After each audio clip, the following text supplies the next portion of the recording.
और दोस्तों एक बार फिर से मैं आपका स्वागत करता हूं अपने YouTube चैनल कृषि पॉइंट पर। दोस्तों जैसा कि आज आपके लिए मैं एक नया सब्जेक्ट लेकर क्लास 11th का आ गया हूं, जिसमें आपको एग्रीकल्चर इंजीनियरिंग यानी कि कृषि अभियंत्रण पढ़ाया जाएगा। तो दोस्तों इस वीडियो में आपको कृषि अभियंत्रण अध्याय 1 का पार्ट 1 पढ़ाया जाएगा। इस अध्याय को हम 2 पार्ट में कवर करेंगे, क्योंकि यह अध्याय थोड़ा बड़ा है, इसलिए हम इसको 2 पार्ट में कवर करेंगे। तो आपको बता दें कि हमारे इस YouTube चैनल पर इससे पहले एग्रोनॉमी का जो चैप्टर है वो अपलोड किया जा रहा है और कर दिया गया है, तो आप उससे जुड़ सकते हैं और वहाँ आप देख सकते हैं, एग्रोनॉमी को पढ़ सकते हैं। और आपको बता दें कि हमारे इस चैनल पर एग्रोनॉमी और इंजीनियरिंग स्टार्ट हो चुका है क्लास 11th की। तो आप अपने मित्रों और दोस्तों को बता दें कि इस चैनल पर क्लास 11 की एग्रोनॉमी और इंजीनियरिंग पढ़ाई जा रही है। और दोस्तों आपसे गुजारिश है कि अगर चैनल पर नए हैं तो चैनल को सब्सक्राइब कर लें, बेल आइकन को प्रेस कर लें और अपने दोस्तों के पास शेयर करें, ताकि वो भी अच्छे से पढ़ाई कर सकें। तो चलिए शुरू करते हैं। तो दोस्तों आज जैसा कि जान सकते हैं कि आपके कृषि अभियंत्रण में जो चैप्टर 1 है उसका नाम है कृषि यंत्रों में प्रयोग होने वाले पदार्थ। दोस्तों इस चैप्टर को हम 2 पार्ट में कवर करेंगे, क्योंकि यह चैप्टर थोड़ा बड़ा है, इसीलिए हम इसको 2 पार्ट में कवर करेंगे। तो आइए देखते हैं। तो दोस्तों जो इसमें पहला पॉइंट है वो है कृषि यंत्रों में प्रयोग होने वाले पदार्थों को 2 भागों में बांटा गया है। तो 2 भाग कौन कौन से हैं? तो उसमें पहला जो भाग है वो है दोस्तों धातु, और दूसरा जो भाग है वो अधातु है। तो दोस्तों आइए देखते हैं धातु क्या होता है, यानी मेटल क्या होता है। तो लोहा, तांबा, पीतल, कांसा, एल्युमिनियम, निकिल आदि ये धातु के कैटेगरी में आते हैं। अगला एक जो है जो नॉन मेटल है, जिसको अधातु बोलते हैं, विभिन्न किस्म की लकड़ियाँ, प्लास्टिक, रबड़ आदि आते हैं। अगला जो पॉइंट है, धातु 2 प्रकार के होते हैं, लौह, अलौह। दोस्तों इस वाली जो हेडिंग में है वो लिखा गया है कि लौह धातु और अलौह धातु क्या है, ये मैं यहाँ लिखना भूल चुका हूँ। तो यहाँ रहेगा जहाँ लौह धातु लिख के कटा गया है वहाँ रहेगा लौह और अलौह धातु। तो दोस्तों आइए देखते हैं लौह और अलौह धातु क्या होते हैं। तो दोस्तों आइए देखते हैं लौह और अलौह धातु क्या होते हैं। तो दोस्तों जिन धातुओं में लोहा होता है उन्हें लौह धातु कहते हैं, और जिन धातुओं में लोहा नहीं होता है उन्हें अलौह धातु कहते हैं। दोस्तों इसी के साथ बढ़ते हैं अगले स्लाइड पर। तो दोस्तों जो अगली स्लाइड है उसमें आपके लिए जो पहली हेडिंग है वो है धातुओं की विशेषताएं। तो धातुओं की विशेषताएं में जो पहली हेडिंग है वो है इलास्टिसिटी। इलास्टिसिटी क्या होता है, इसको प्रतस्तता कहते हैं। वो क्या होता है, यह धातु की वह गुण है जिसके कारण धातु में लचक पैदा होती है, यानी धातु लचीली हो जाती है इस गुण के कारण। अगला जो पॉइंट है वो है सुभट्यता यानी प्लास्टिसिटी। आइए देखते हैं क्या होता है कि जो धातु कड़ी हो जाती है, प्लास्टिसिटी मतलब प्लास्टिक जैसा हो जाता है। तो इस गुण के कारण धातु के ऊपर बल लगाने से धातु के आकार में परिवर्तन हो जाता है, और बल हटाने पर धातु अपने पूर्व आकार में आ जाती है। तो दोस्तों ये इस हेडिंग की परिभाषा है। अगला जो पॉइंट है दोस्तों वो है तन्यता। तन्यता होने पर धातु को खींचकर बढ़ाया जा सकता है और तार बनाए जा सकते हैं। मतलब जो धातु होती है तन्य होती है, तन्य मतलब एकदम मुलायम है, जिसको खींच के एकदम पूरा तार के रूप में बनाया जा सकता है। धातुओं में सोना सबसे अधिक तन्य होता है। आपने सुना होगा कि 1 ग्राम सोने में कई सारे सोने कई दूर तक ले जा सकते हैं, मतलब बहुत दूर तक ले जा सकते हैं 1 ग्राम सोने को। अगला दोस्तों अगला जो पॉइंट है वो है आघात वर्धनता। इस गुण के कारण धातु को पीटकर पतली चादर के रूप में बदला जा सकता है। अगला जो पॉइंट है दोस्तों वो आपके लिए है कठोरता। इस गुण के कारण धातु में घिसन की प्रतिरोधक की प्रवृत्ति बढ़ जाती है और धातु बढ़ जाती है, और अन्य धातु को काटने की क्षमता बढ़ जाती है। तो दोस्तों इस स्लाइड में इतना ही था। दोस्तों आगे बढ़ने से पहले फिर से आपसे कहना चाहूँगा कि आप हमारे चैनल को सब्सक्राइब कर लें अगर पहली बार है तो, क्योंकि हम आपके लिए ऐसे ऐसे वीडियो लाते हैं दोस्तों। इसमें बहुत मेहनत होती है इसको बनाने में, तो हम आपसे बदले में पैसा या कुछ नहीं ले रहे हैं, यही ले रहे हैं कि आप हमारे चैनल को सब्सक्राइब कर दें। तो दोस्तों सब्सक्राइब करते हैं आप और शेयर करते हैं और अच्छे अच्छे कमेंट करते हैं तो हमको मोटिवेशन मिलती है, और फिर हम आपके लिए और अच्छे अच्छे चैप्टर लेके आएंगे और सारे चैप्टर को कवर कराएंगे। दोस्तों बढ़ते हैं अगली स्लाइड की तरफ। दोस्तों जो आपके लिए जो अगली स्लाइड है वो है चिमर्पण। चिमर्पण इस गुण से युक्त धातुओं में धक्के व कंपन सहन करने की क्षमता होती है। एग्जाम्पल के तौर पे देखते हैं तो मैग्नीज और इस्पात, पिटवा लोहा, मृदु इस्पात।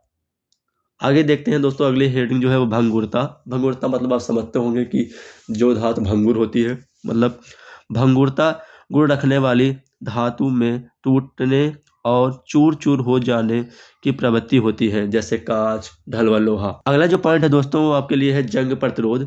इस प्रकार के धातुओं पर जंग नहीं लगता है और किसी भी प्रकार के रासायनिक अथवा क्षार अम्ल का कोई प्रभाव नहीं हो पड़ता है। अगला जो पॉइंट है वो है लौह अयस्क। लौह अयस्क क्या होते हैं आइए देखते हैं। लौह अयस्क खनिज रूप में प्राप्त होते हैं। लौह अयस्क जो होता है वह खनिज रूप में प्राप्त होता है जो खदानों से निकाला जाता है, जो खदानों से निकाला जाता है। अगला जो आपके लिए हेडिंग है वो है कच्चा लोहा। लौह अयस्क रासायनिक शुद्धि के लिए धवन भट्टी का प्रयोग किया जाता है। धवन भट्टी गोलाकार होता है। जो धवन भट्टी होती है दोस्तों वो गोलाकार की होती है, जिसका व्यास 6 से 10 मीटर होता है और ऊंचाई 30 से 40 मीटर होती है। भट्टी के अंदर ताप सहन करने वाली ईंट और बाहर लोहे की चादर लगी होती है। धवन भट्टी में 2 टन लौह अयस्क तथा 1 टन कोक तथा आधा टन चूना पत्थर डालकर आग। दोस्तों आगे की लाइन अगले स्लाइड में देखते हैं। दोस्तों पिछली स्लाइड में देखे थे कि धवन भट्टी में आग, उसके बाद आग लगा दी जाती है। भट्टी के नीचे लगी गर्म हवा की नली के द्वारा गर्म हवा भट्टी में प्रवाहित की जाती है। अगला जो पॉइंट है, कोक ताप उत्पन्न करने के लिए तथा चूना पत्थर अयस्क को पिघलाने में सहायता करता है। पिघली हुई धातु सुराख के माध्यम से बाहर निकलती है। इस प्रकार के लोहे को कच्चा लोहा कहा जाता है। तो दोस्तों आपने देखा होगा कि धवन भट्टी कैसी होती है।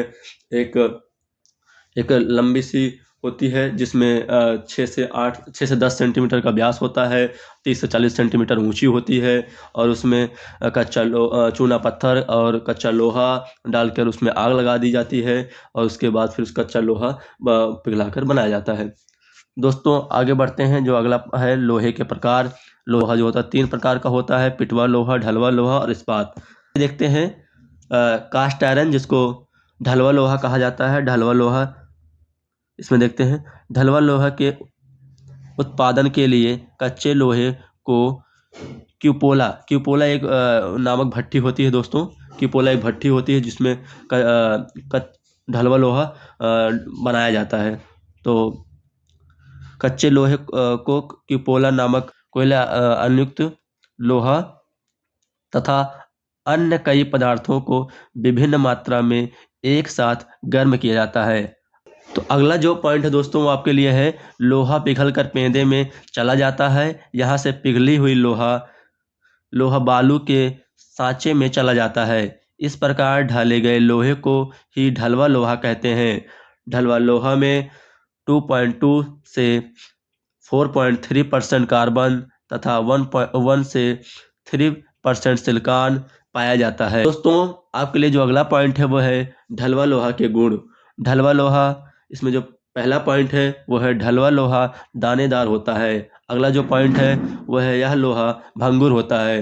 दोस्तों आपने देखा होगा ढलवा लोहा, जो आपके यहाँ चारा काटने वाली मशीन होती है वो ढलवा लोहे, जिसका चक्का होता है वो ढलवा लोहे के बना होता है। अगर आप उसको तेज़ी से पटक देते हैं, जिसको आप गांव की भाषा में चीनी मिट्टी कहते हैं, अगर आप उसको तेज़ी से पटक देते हैं तो वो टूट जाता है कई बार, उसी को ढलवा लोहा बोला जाता है। दोस्तों आगे का पॉइंट अगली स्लाइड में देखते हैं।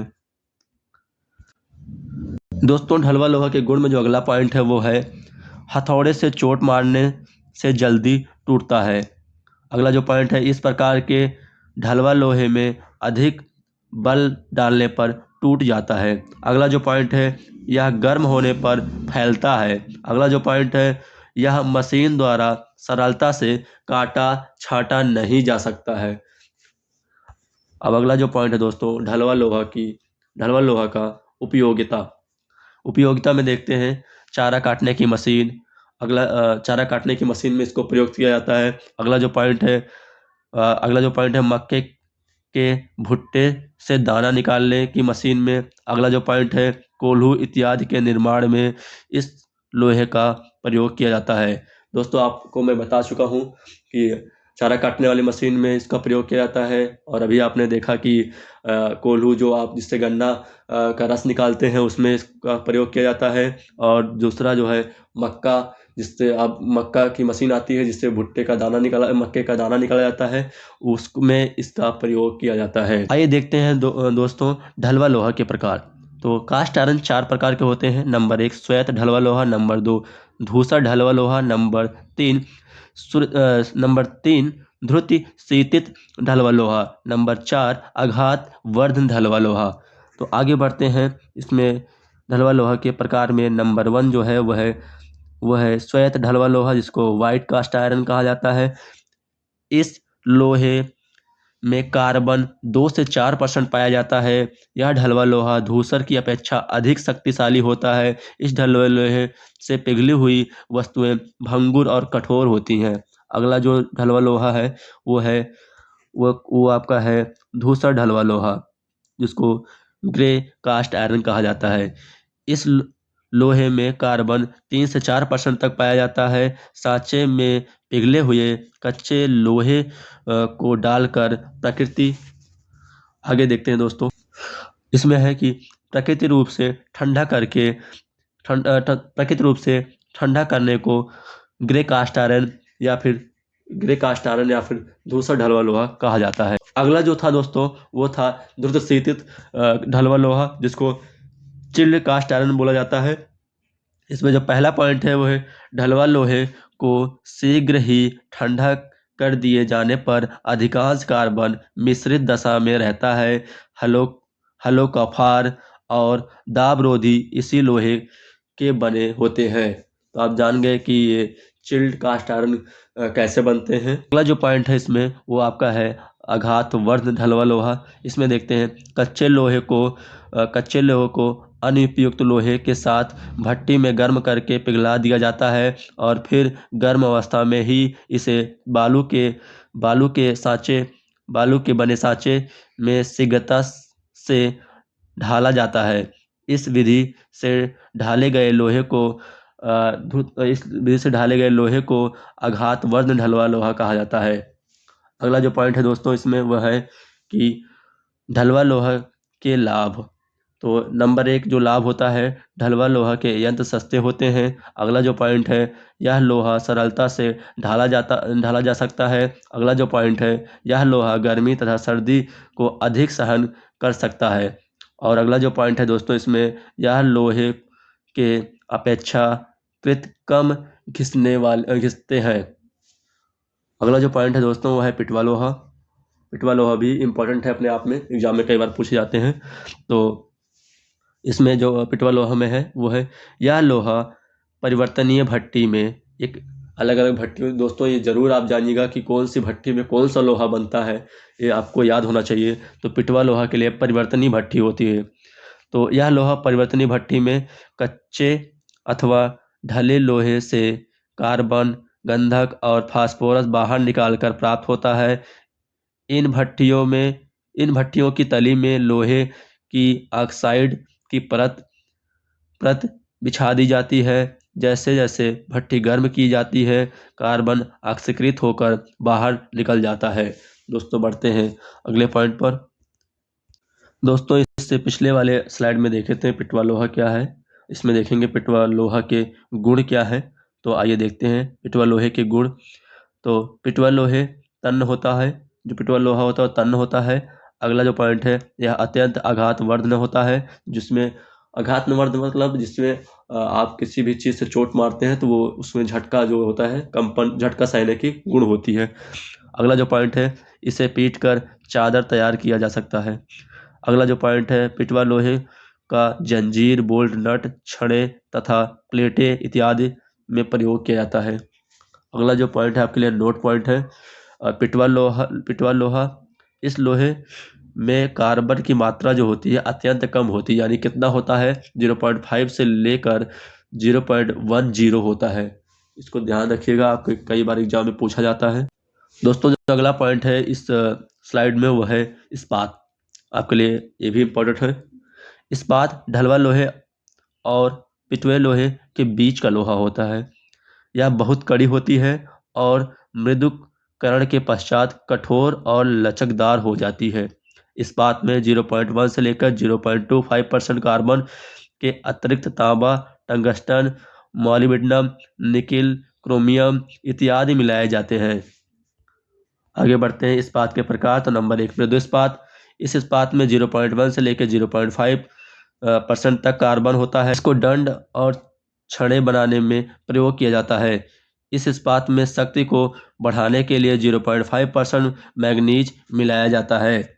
अगला जो पॉइंट है दोस्तों नंबर 2, वो है मध्यम कार्बन युक्त इस्पात। इस इस्पात में 0.25 से 0.6% तक कार्बन पाया जाता है। इससे कल्टीवेटर का फार बनाया जाता है। दोस्तों यह वीडियो यहीं पर समाप्त होता है। इसका जो अगला पार्ट है, बचे हुए पार्ट, वो आपको अगले वीडियो में मिलेंगे। तो इसका पार्ट 2 आएगा दोस्तों, और पार्ट 2 में बचे हुए आपके जो हेडिंग है, आपके बचे हुए मटेरियल हैं वो कवर कराए जाएंगे। तो आप इसका पार्ट 2 देखना ना भूलें, नहीं तो आपका ये चैप्टर अधूरा रह जाएगा। मिलते हैं अगले पार्ट में। और दोस्तों आपको फिर बता देता हूँ कि आपके इस चैनल पर क्लास 11th की एग्रोनॉमी के चैप्टर पढ़ रहे हैं, जो कि आपको मिल जाएंगे वीडियो देखने के लिए। तो आप उसको भी वॉच करिएगा, और इसका जो पार्ट 2 आएगा आप उसको भी देखिएगा, तभी आपका ये चैप्टर पूरा होगा। और हम लेते हैं आपसे विदा, और फिर से आपको कह देता हूँ कि आप हमारे चैनल को सब्सक्राइब करना ना भूलें। तो जय हिंद, मिलते हैं अगले पार्ट में।